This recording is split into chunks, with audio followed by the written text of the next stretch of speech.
What's going on, guys? Seth here with Seth Francis Sim Racing, and we are back in Gran Turismo Sport here at Dragon Trail International Raceway for the last race of the night. This is the third GT3 race, and I believe my fifth race streaming tonight, so I am just about ready to be done, but gonna do this one last race here. This time I decided to use the Aston Martin V12 Vantage. I do not have the Alfa Romeo 4C that I wanted to try, so maybe I'll get gifted that at a later date. But this time I'm going to see how I do in this car. It's not really set up properly anyways. I just kind of adjusted a few things on my own. I think I want to drop this to 2, drop that to that, leave that like that, bring this to there, that to the actually, let's leave that as it is, bring that up a bit,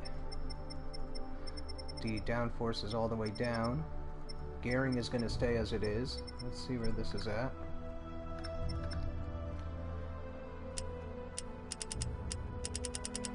Just a little softer for the softer sway bar and dampening. I have no idea if this is going to make a change for the better, but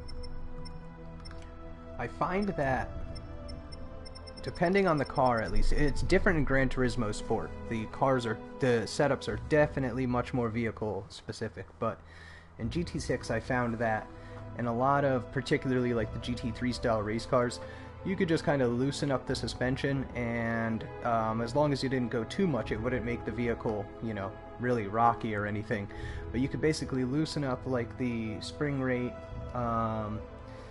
and have the dampening somewhere in the middle, and the sway bar as well in the middle towards the high side. And you could usually get any car to handle right that way, you know, and then of course adjusting the alignment after that. But this game, it seems to be a bit more accurate. You really gotta find the right setup for each car, which I like.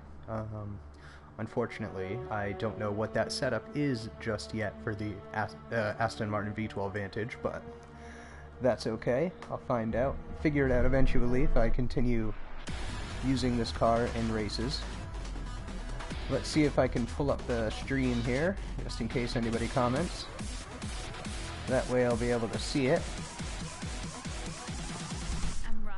Alright, we are gridded up and about to be off.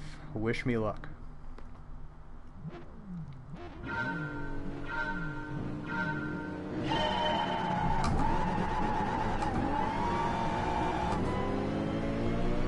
Not bad on the start. Kept nice and straight, got decent grip anyways. Spun a lot of tire, but it still tracked up and went pretty well. Oh, didn't want to hit him. I thought I was oh no, I hit that Corvette. I just skidded. Could not stop in time. Did not mean to do that. The car was just it was just skidding, not stopping, and went right into the side of that Corvette.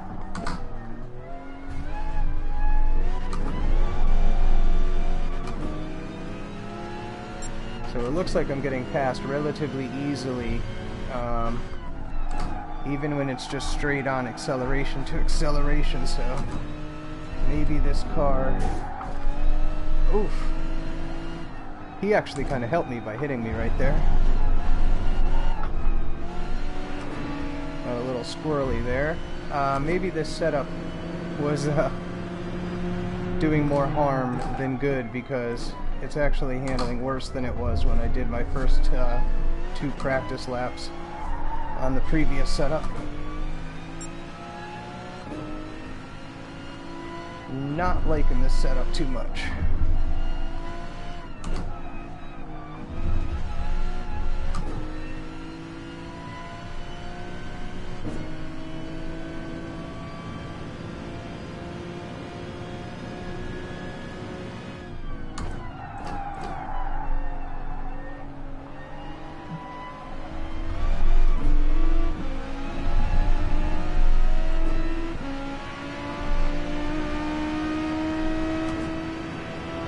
Toyota FT1 car is a fun car to drive. I got that car, I think that was actually one of the cars I had at the beginning.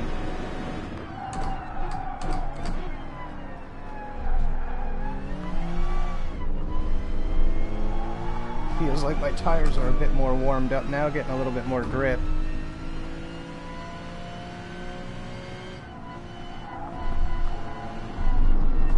Oh no, no, no! That's terrible. That is terrible. I got off in the grass, lost all my stopping power. What a shame. The only thing behind me is that Ferrari. Ugh, I hope I can at least make up a couple positions. If not, this is a vastly embarrassing effort on my part to publicize my racing experiences. Oh well, what are you gonna do? Better luck next time.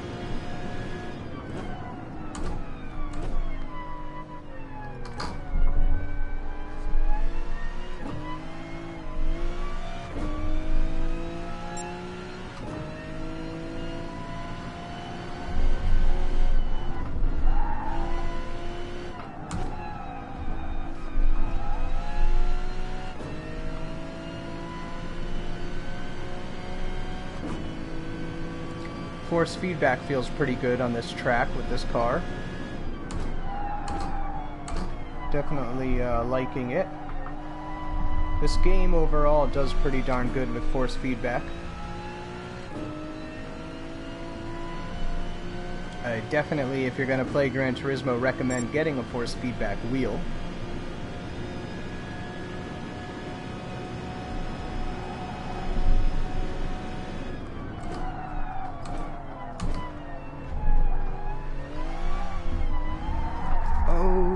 Buddy.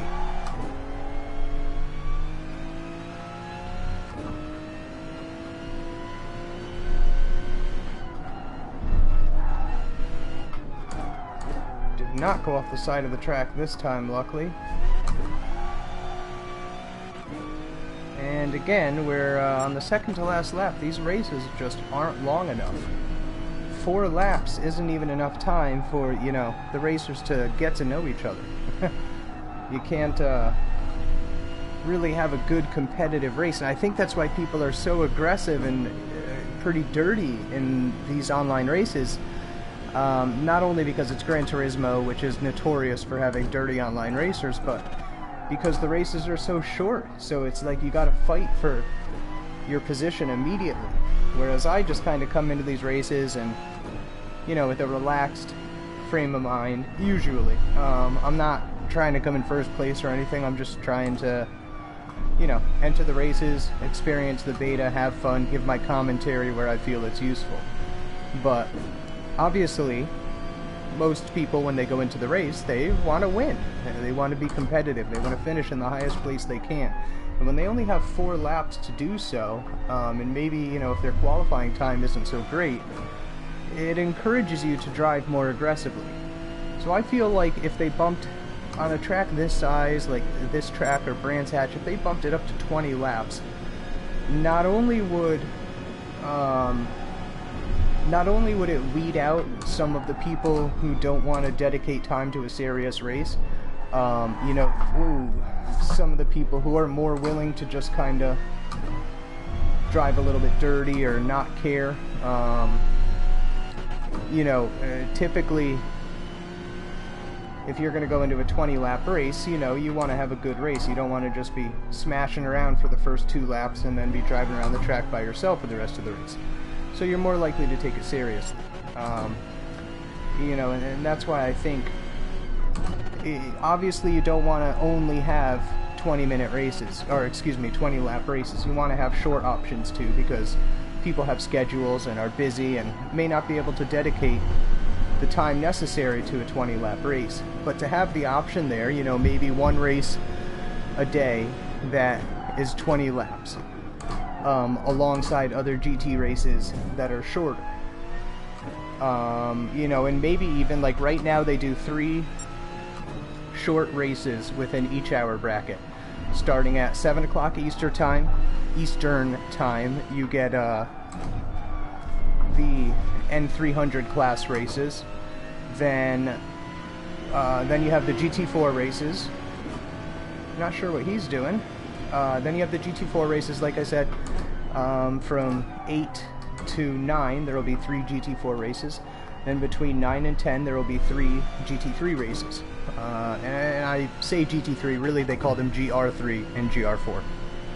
But if alongside each one of those hour brackets we had, say when 7 o'clock rolls around, there will be the, at 7, 7:20, and 7:40, the short N300 races, but also have a separate race that starts at 7, which is 20 laps, that's longer. Same thing with the GR4 at 8 o'clock and the GR3 at 9 o'clock. But again, that's just my opinion, something that I would like to see. I feel that the shenanigans would find itself in the shorter races, whereas the more serious simulation geared drivers would be more likely to enter the longer race. But anyways, that's just my 2 cents for what it's worth. Thanks for watching. No more races tonight, so there won't be any more streaming. I'm gonna hop on the PC and check out the new DX11 update in R Factor 2, so we'll see how that looks. But anyways, thanks for watching, guys. I'll catch you tomorrow.